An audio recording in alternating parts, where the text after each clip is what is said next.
En la relación jurídico-tributaria encontramos el sujeto pasivo y el sujeto activo. El sujeto activo es la administración, que es la que va a cobrar, y el sujeto pasivo está compuesto por los obligados u obligados tributarios. Dentro del sujeto activo, la administración está compuesta por estados, comunidades autónomas y corporaciones locales que se rigen por un principio de legalidad. En la aplicación de los tributos, llevamos a cabo 3 procedimientos: la gestión, la inspección y la recaudación. En la gestión, cuando entra una declaración en Hacienda, la gestión es la que se encarga de detectar si ha habido una irregularidad. En la inspección, los inspectores de Hacienda son los que llevan a cabo todo este procedimiento. En la recaudación, se le exige a una persona inspeccionada que pague el dinero que debe, y si no lo paga, pues se le identifican los bienes que tenga y se les embargan. Existen obligaciones de contenido económico recogidas en el artículo 30 de la Ley General Tributaria, dentro de las cuales encontramos la devolución de ingresos indebidos, donde la Administración tributaria devolverá a los obligados tributarios los ingresos que indebidamente se hubieran realizado en el Tesoro Público cumpliendo con sus obligaciones tributarias. Luego encontramos las devoluciones derivadas de la normativa de cada tributo,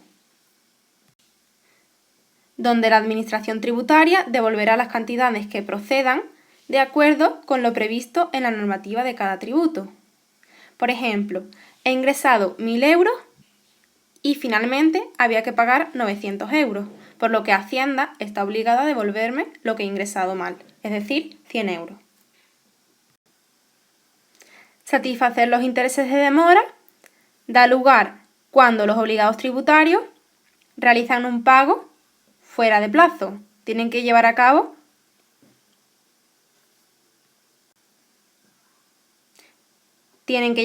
el pago de la demora. Reembolso de los costes de garantías. Imaginemos que tenemos una deuda con Hacienda y la liquidación de esa deuda es injusta.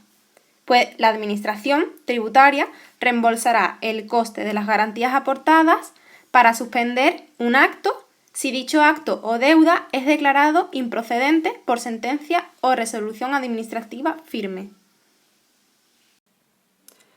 El sujeto pasivo es el obligado tributario que, según la ley, debe cumplir la obligación tributaria principal, así como las obligaciones formales. El sujeto pasivo es el que realiza el hecho imponible. El hecho imponible es el presupuesto fijado por la ley y cuya realización origina el nacimiento de las obligaciones tributarias principales.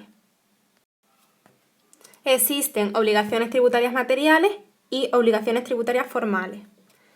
Dentro de las obligaciones tributarias principales encontramos la obligación tributaria principal, que tiene como objetivo el pago de la cuota tributaria, la obligación a realizar pagos a cuenta, que consiste en satisfacer un importe a la Administración tributaria por el obligado a realizar pagos fraccionados, por el retenedor o por el obligado a realizar ingresos a cuenta. Tiene carácter autónomo e independiente respecto a la obligación tributaria principal.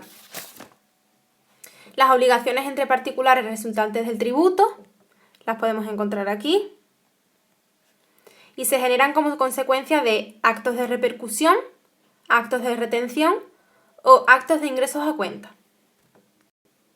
Las obligaciones tributarias accesorias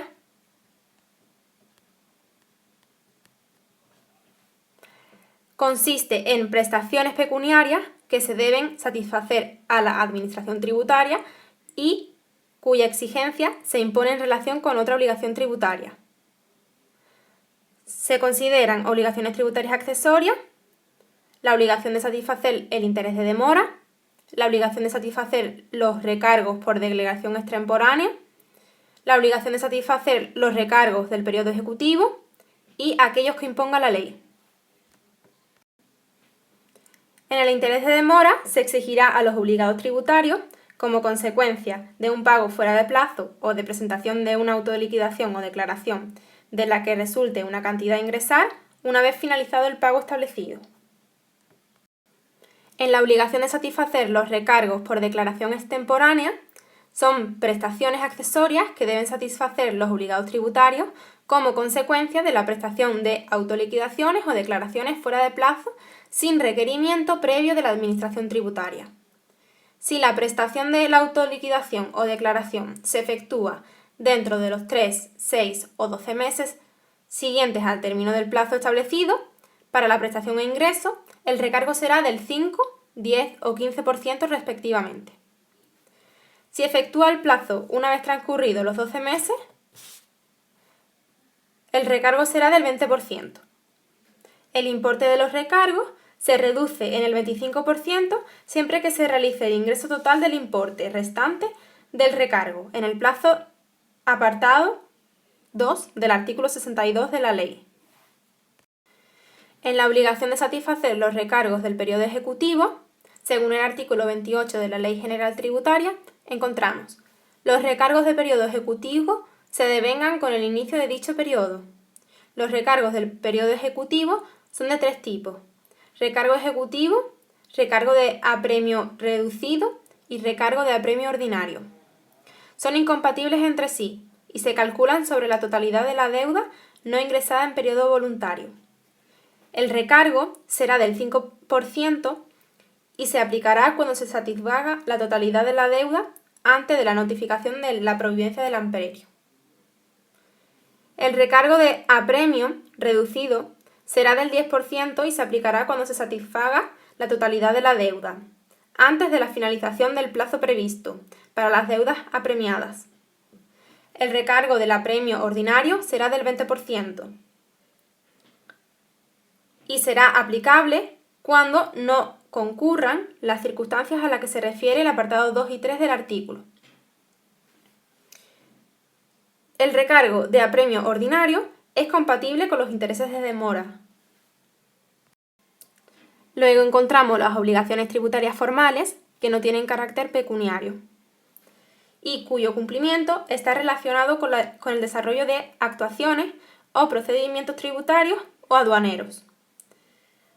Se consideran obligaciones tributarias formales la obligación de presentar declaraciones censales, obligación de solicitar y utilizar el NIF, obligación de llevar y conservar libros de contabilidad y registros, etc. Como antes hemos nombrado, el sujeto pasivo es el que realiza el hecho imponible y el momento en el que se entiende realizado el hecho imponible y se produce el nacimiento de la obligación tributaria principal se conoce como devengo. Los obligados tributarios son aquellas personas físicas o jurídicas y las entidades a las que la normativa tributaria impone el cumplimiento de obligaciones tributarias materiales y formales. Existen varios obligados tributarios, en un mismo presupuesto de una obligación determinará a que queden solidariamente obligados frente a la Administración tributaria al cumplimiento de todas las prestaciones. Dentro de los obligados tributarios podemos encontrar el obligado a realizar pagos fraccionados, que tiene la obligación de ingresar cantidades a cuenta de la obligación tributaria principal, el retenedor, que es aquella persona con la obligación de ingresar a la Administración tributaria una parte de su importe a cuenta del tributo que corresponderá a estos. El obligado a practicar ingresos a cuenta es aquella persona o entidad que satisface rentas en especie o dinerarias con la obligación de realizar ingresos a cuenta de cualquier tributo. El obligado a repercutir es la persona o entidad que debe repercutir la cuota tributaria a otras personas y que coincidirá con aquel que realiza las operaciones gravadas. El obligado a soportar la repercusión es la persona a quien se debe de repercutir la cuota tributaria. Coincidirá con el destinatario de las operaciones gravadas. El repercutido no está obligado al pago frente a la Administración tributaria, pero debe satisfacer al sujeto pasivo el importe de la cuota repercutida. El obligado a soportar la retención es la persona o entidad preceptora de las cantidades sobre las que, según la ley, el retenedor debe practicar retenciones tributarias. El obligado a soportar los ingresos a cuenta es la persona o entidad perceptora de las cantidades sobre las que, según la ley, se debe practicar el ingreso a cuenta. Por último, también existen otros que son obligados tributarios, como por ejemplo los sucesores, responsables solidarios y subsidiarios, beneficiarios de exención, devolución o bonificaciones tributarias que no sean sujetos pasivos. Los contribuyentes tienen una serie de derechos y garantías a las que, por ejemplo, a que se les devuelva lo que se les debe, a ser tratados con respeto, a solicitar certificación de las declaraciones y muchos más derechos que se recogen en el artículo 34 de la Ley General Tributaria. Existe el Consejo de Defensa del Contribuyente, que es el que se encarga de que todos los derechos de los obligados tributarios se cumplan. Para identificar a la Administración podemos encontrar la capacidad de obrar y el domicilio fiscal. La capacidad de obrar se adquiere con la mayoría de edad, es decir, 18 años, y tendrán capacidad de obrar en el orden tributario, además de las personas que tengan 18 años, los menores de edad y los incapacitados en las relaciones tributarias derivadas de las actividades cuyo ejercicio les esté permitido por el ordenamiento jurídico sin asistencia de la persona que ejerza la patria potestad, tutela, cuartela o defensa judicial. Encontramos también la representación legal, que la tienen que tener aquellas personas menores de edad o incapacitados. Todas estas personas sin capacidad de obrar, pero sí capacidades económicas, tienen que tener un representante legal y ese será el que realice los actos válidos. Luego existe la representación voluntaria, que son designadas por los sujetos pasivos para que les represente a otra persona. Todas las personas con capacidad de obrar pueden actuar en nombre de un representante.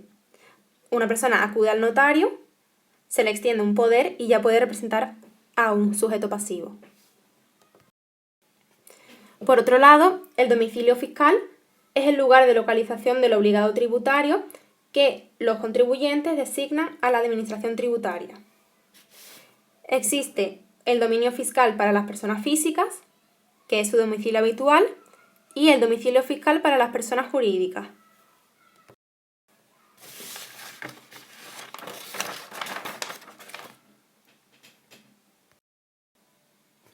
Que, en primer lugar, es el domicilio que consta en la escritura de constitución de la sociedad.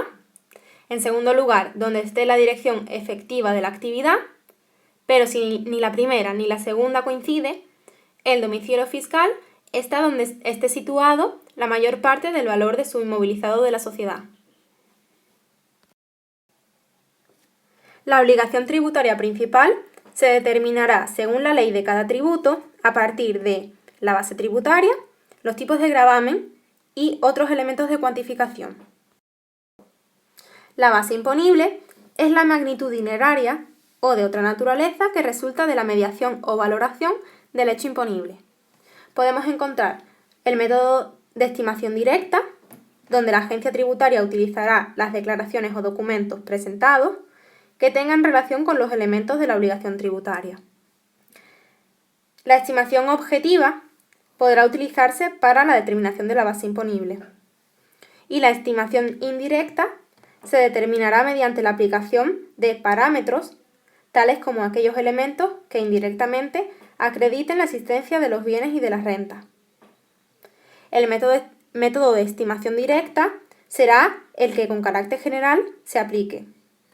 La estimación objetiva tendrá, en todo caso, carácter voluntario para los obligados tributarios.